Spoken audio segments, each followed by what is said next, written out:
태어난 지 2달밖에 안 되는 아이가 있습니다. 2달입니다. 근데 이 아이가 영양실조로 사망했습니다. 무슨 아프리카 네이버스에서 도와주는 그런 나라 아닙니다. 우리나라입니다. 심지어 이 아이가 사망하기 일주일 전에는 감기 증상도 있었다고 합니다. 그런데 이 부모라는 사람들은 병원에도 데려가지 않았다고 하는데요. 이 세상 살펴보도록 하겠습니다. 세상에 이 아이한테 이 세상은 도대체 어떤 세상이었을까요? 태어난 지 고작 66일 된 아이입니다.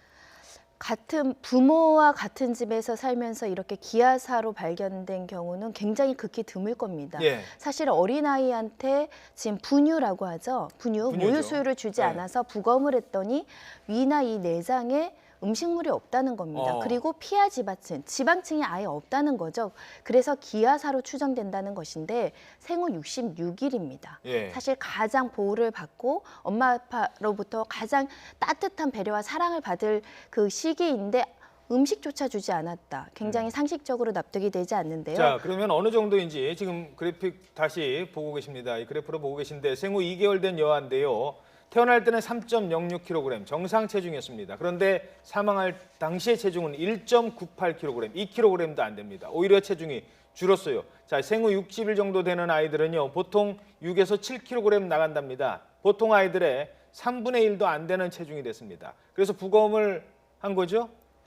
맞습니다. 그래서 안에 이제 아무런 음식에 그 흔적이 없다는 거고 저렇게 체중이 빠졌다는 것은 하루 이틀 굶은 게 아닐 수 있다라는 겁니다. 예. 적어도 수일일 굶었을 경우에 저렇게 지방층이 없거나 지속적으로 아이를 굶겼을 때 저런 문제가 발생을 한다는 것인데요. 예.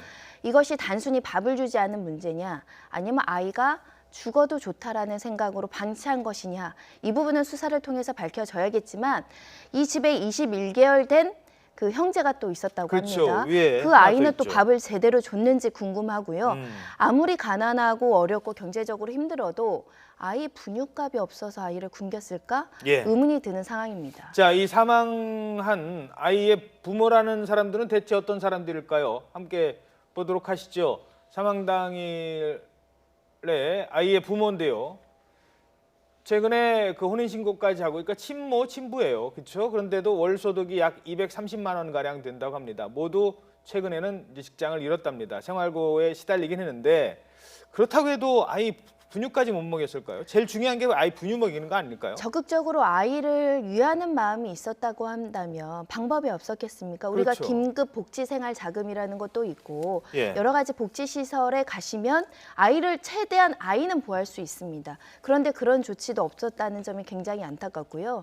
빚이 2천만 원 정도 있다고 하는데 무직 상황이라고 합니다. 여러 가지 경제적인 어려움은 상당히 추정이 되지만 그러함에도 불구하고 아이의 생명을 지키고 아이의 안전을 지킬 수 있는 최소한의 부모로서의 도리를 하지 않은 부분들이 많은 분들이 분노하는 지점이고요. 예. 사실은 아이를 그냥 복지시설 있죠. 소위 말하는 고아원이라도 데리고 왔으면 아이의 생명은 지킬 수 있었습니다. 예. 부모가 어떤 생각으로 이렇게 아이를 방치했는지 반드시 조사해야 될 겁니다. 그 사망 당일의 정황이 나오고 있는데요. 딸에게 젖병을 물렸지만 숨을 헐떡이면서 반응이 없어서 심폐소생술을 실시했다라고 합니다. 그게 아침 7시 40분이었어요. 그런데도 심폐소생술 실시하고 나서 119에 신고한 시각은 그보다 훨씬 뒤인 약 4시간 가까이 지난 11시 반이 돼서야 119에 숨을 안 쉰다고 신고를 했다고 합니다. 이 부분은 좀 철저하게 조사를 해야 되지 않을까요? 철저하게 조사를 해야 되고요. 아동학대라는 것이 아이를 때리거나 매질을 한다고 아동학대가 아니라 필요한 의식주, 그러니까 주식, 음식을 주지 않아도 아동학대입니다. 이 사건은 아동학대 치사로 조사를 하지 않을 수밖에 없고요. 예. 결국은 왜 이렇게 필요한 조치를 하지 않았는지, 얼마나 아이한테 음식을 주지 않았는지, 그리고 아이가 병원 치료를 받아야 되는데 왜 병원 치료를 받지 않았는지, 거기에 대한 미필적 고의까지 철저하게 조사를 해야 됩니다. 하나만 더 살펴보죠. 결국 아빠는 긴급 체포가 됐어요. 엄마는 엄마를 다 체포해 가려고 했더니 아까 말씀하신 대로 21개월 된 아이가 있어서 그래서 지금 불구속으로 입건을 한 상태인데 이 어떻게 조사를 해야 되나요? 이런 경우? 가장 어려운 사건이라고 보이는데 문제는 21개월 된 아이도 엄마가 양육하게끔 그냥 둔다고 한다면 네. 똑같은 문제가 발생할 수 있기 때문에 그렇죠. 적극적으로 아동보호기관에서 살펴보고 그동안에 21개월 된 아이도 학대가 없었는지 이 엄마가 아이를 제대로 키울 수 있는 상황인지를 검토를 해야 됩니다. 네. 수사도 중요하지만 21개월 아이도 중요하기 때문에 현재는 불구속 수사를 하지만 만약에 이 엄마한테 양육을 계속 맡기는 것이 더 좋지 않은 결과가 초래된다. 그럼 아동보호시설로 보내는 것이 맞고요. 이 엄마도 필요하다면 그 엄중한 책임, 그 아이 죽음에 대한 책임을 반드시 물어야 될 겁니다. 예, 알겠습니다. 네, 지금까지 손정혜 변호사와 함께 사건 사고 소식 짚어봤습니다. 말씀 고맙습니다.